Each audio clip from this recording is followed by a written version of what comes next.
French President Emmanuel Macron dissolved parliament and called a snap legislative election on Sunday after his party's defeat in EU elections, AP correspondent Karen Chamas reports. In an address to the nation from the Élysée presidential palace, Macron said via French broadcaster TF1, "I've decided to give you back the choice of our parliamentary future through the vote. I'm therefore dissolving the National Assembly." He added that the vote will take place in 2 rounds on June the 30th and July the 7th. The move comes as first projected results from France put the far-right National Rally Party well ahead in the European Union's parliamentary election, defeating Macron's pro-European centrists, according to French opinion poll institutes. I'm Karen Chamas. Far-right gains in EU elections triggered a political earthquake in France on Sunday, but mainstream parties look set to keep a majority in the bloc's parliament. The news was dismal, too, for German Chancellor Olaf Scholz, who saw the far-right Alternative for Germany claiming second place on 16% ahead of his Social Democrats on 14%. A doctor at Israel's Sheba Medical Center said the health of the hostages rescued from Hamas captivity in Gaza on Saturday was very poor. The nutritional status of the captives that have come back, all of them are in severe nutritional deficiency with significantly decreased muscle mass. Dr. Itaya Pesach said on Sunday the hostages have been undergoing medical checks and psychological treatment at the hospital. They were reunited with their families on Saturday. This is VOA News. Israelis are celebrating after the weekend recovery of 4 hostages from Hamas, but it's a stark contrast in Gaza where hundreds of Palestinians were killed. VOA's Arash Arbasadi has the story. The Israeli operation left more than 270 Palestinians dead, according to the Hamas-run Gaza Health Ministry. That included airstrikes that leveled parts of the camp just days after Israeli troops pummeled a school-turned-shelter, according to local health officials. As the Israel Defense Forces continue sweeps in Gaza, claiming to seize stockpiles of weapons, its staunchest ally, the United States, says this conflict could end right now if Hamas agreed to a ceasefire. Arash Arbasadi, VOA News. Hamas is a U.S.-designated terrorist group. Israeli War Cabinet Minister Benny Gantz on Sunday announced his resignation, the latest sign of sharpening domestic dissent over Prime Minister Benjamin Netanyahu's handling of the 8-month war, and it's the first major political blow to him during the conflict. Gantz's resignation comes after he had issued an ultimatum to Netanyahu to present a post-war plan for Gaza by June 8th. Gantz's resignation will not bring the premier's right-wing government down, but it reflects growing domestic pressure over Netanyahu's failure to return remaining hostages.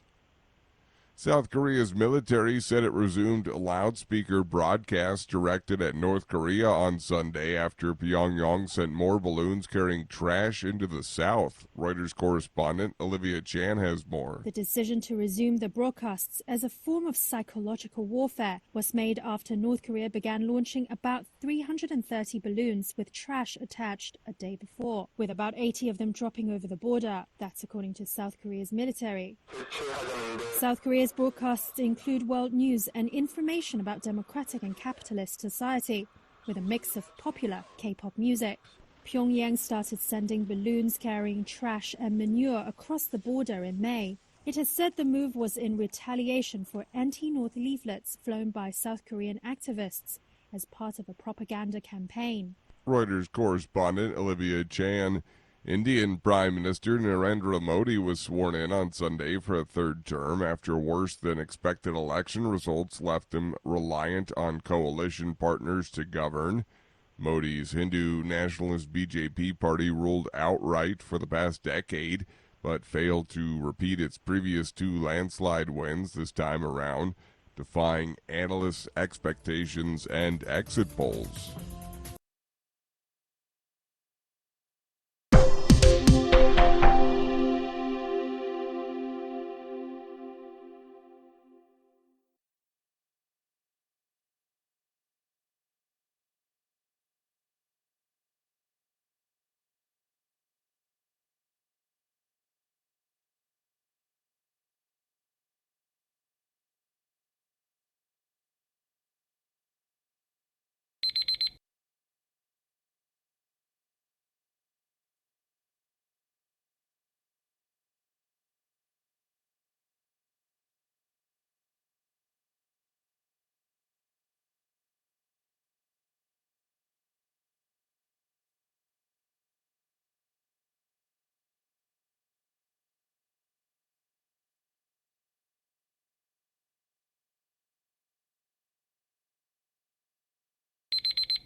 Thank you for watching.